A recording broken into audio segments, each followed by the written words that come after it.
नमस्कार दोस्तों। कभी कभी ऐसा लगता है कि इस देश का जो जेन जी है, जो युवा है, इसको भी बातें हिट कर जाती हैं, क्योंकि अक्सर हमने देखा है कि बहुत सारी चीजें इस देश में घट रही होती हैं, लेकिन युवा अक्सर हमारे देश में चुप रहा है। लेकिन एक ऐसा स्टेटमेंट हमारे चीफ जस्टिस ऑफ इंडिया का आया जिसने पूरे देश के युवा वर्ग को एक तरीके से स्टिमुलेट कर दिया। ये मैं बात कर रहा हूं इस बयान की जो आप मेरी स्क्रीन के पीछे देख रहे हो। चीफ जस्टिस ऑफ इंडिया ने एक किसी केस की सुनवाई के दौरान ये कह दिया कि कुछ बेरोजगार युवा कॉकरोच जैसे होते हैं जो बाद में मीडिया, सोशल मीडिया या आरटीआई एक्टिविस्ट बनकर सिस्टम पर हमला करने लगते हैं।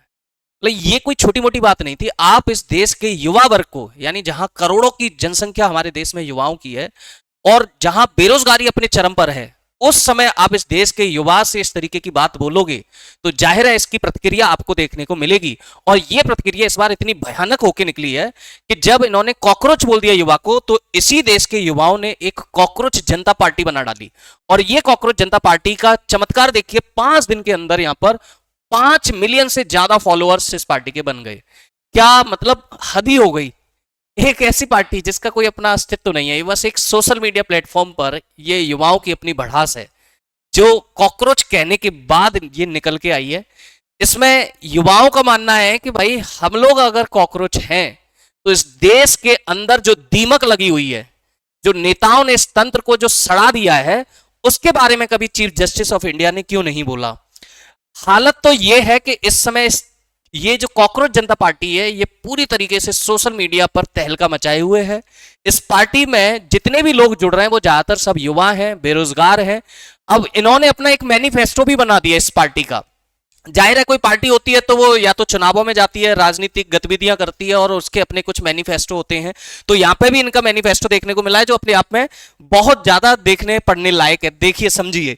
पहला इसमें लिखा है कि no chief justice shall be granted a Rajya Sabha seat as a post retirement reward. यानी इसमें सीधा हमला किया गया है कि किसी भी चीफ जस्टिस को रिटायरमेंट के बाद राज्यसभा की सीट नहीं दी जाएगी अगर हमारी जनता पार्टी, कॉकरोच जनता पार्टी की अगर चलती है देश में। तो 50% reservation for women in parliament और कैबिनेट पोजीशंस, यानी 50% महिलाओं को रिजर्वेशन दिया जाना चाहिए कॉकरोच जनता पार्टी के अनुसार।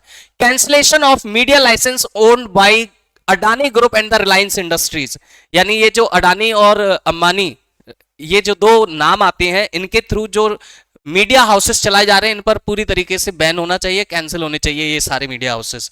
इन्वेस्टिगेशन इनटू गोदी media anchors and bank account, यहां पर गोदी मीडिया को भी लपेट लिया गया है। अब गोदी मीडिया कौन है आप लोग बहुत अच्छे से जान गए हैं इस देश के अंदर। उसमें कहा जा रहा है कि जितने भी ये गोदी मीडिया एंकर्स हैं भाई साहब, इनके ऊपर इन्वेस्टिगेशन होनी चाहिए, इनके बैंक अकाउंट्स की जांच होनी चाहिए। Ban on defecting MLAs and MPs from contesting election and holding public office for 20 years। भाई अगर कोई MLA MP डिफेक्टेड है, उसके ऊपर कोई क्रिमिनल केसेस चल रहा है, उनको पूरी तरीके से चुनावी प्रक्रिया में बैन कर दिया जाना चाहिए, कम से कम 20 साल के लिए। तो ये कॉकरोच जनता पार्टी ने मैनिफेस्टो बनाया है।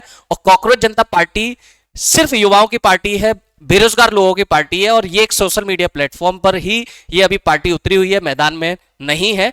आप लोगों को क्या लगता है, क्या इस तरीके से इस देश के युवा कोई बदलाव ला सकते हैं? क्या कॉकरोच जनता पार्टी सच में, इस पार्टी ने देश के युवाओं को कुछ कलेक्ट करने का काम किया है? आप लोग को क्या लगता है, जरा कमेंट करके बताइए। बाकी जय हिंद।